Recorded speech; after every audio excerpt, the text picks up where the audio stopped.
कुछ स्थानों पर ऐसा माना जाता है कि देवयशिनी एकादशी पर योग निद्रा में गए भगवान विष्णु इस दिन निद्रा में करवट लेते हैं। भगवान के करवट बदलने का समय भाद्रपद मास के शुक्ल पक्ष की एकादशी को आता है, इसलिए इस एकादशी को परिवर्तनी एकादशी के रूप में भी माना जाता है। यह एकादशी समस्त पापों का नाश करने वाली मानी जाती है। इस एकादशी के विषय में यह मान्यता है कि इस दिन माता यशोदा ने भगवान श्री कृष्ण के वस्त्र धोए थे। इस दिन कान्हा की पालना रस्म भी संपन्न हुई थी, अतः इस एकादशी को जल झूलनी एकादशी भी कहा जाता है। ढोल ग्यारस की पूजा विधि। मंदिरों में इस दिन भगवान श्री विष्णु श्री कृष्ण को पालकी में बिठाकर शोभा यात्रा निकाली जाती है, उनको स्नान कराया जाता है। इस एकादशी के दिन व्रत का भगवान श्री विष्णु जी की पूजा की जाती है। इस व्रत में धूप दीप नैवेद्य और पुष्प आदि से पूजा करने की विधि विधान है। 7 कुंभ स्थापित किए जाते हैं। 7 कुंभ में 7 प्रकार के अलग अलग धान भरे जाते हैं।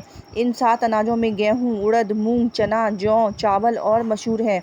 एकादशी तिथि में पूर्वी तिथि अर्थात 10वीं तिथि के दिन इनमें से किसी धान्य का सेवन नहीं करना चाहिए। कुंभ के ऊपर श्री विष्णु जी की मूर्ति रख पूजा की जाती है। इस व्रत को करने के बाद रात्र में श्री विष्णु जी के पाठ का जागरण करना चाहिए।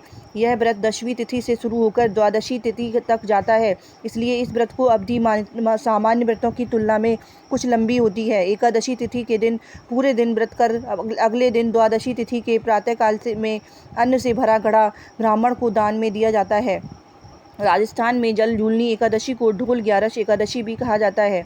इस अवसर पर वहां भगवान गणेश और माता गौरी की पूजा एवं स्थापना की जाती है। देवी देवताओं को नदी तालाब के किनारे ले जाकर उनकी पूजा की जाती है। संध्या समय में इन मूर्तियों को वापस लेकर आया जाता है। जल झूलनी एकादशी कथा।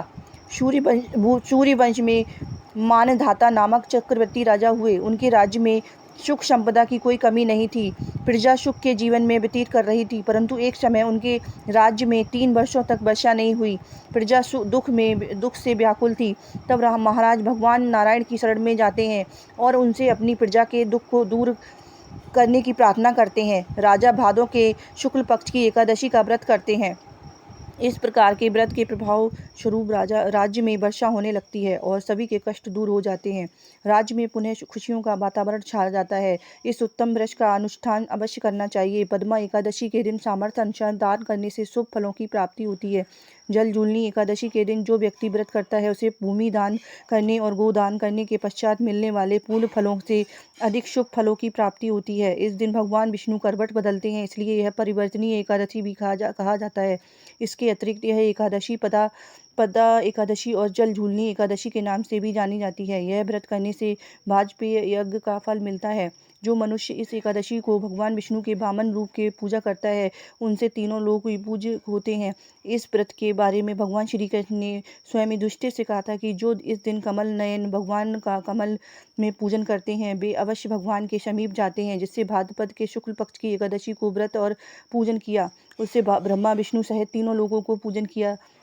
अतः इस एकादशी का व्रत अवश्य करना चाहिए। बोलो एकादशी व्रत की जय।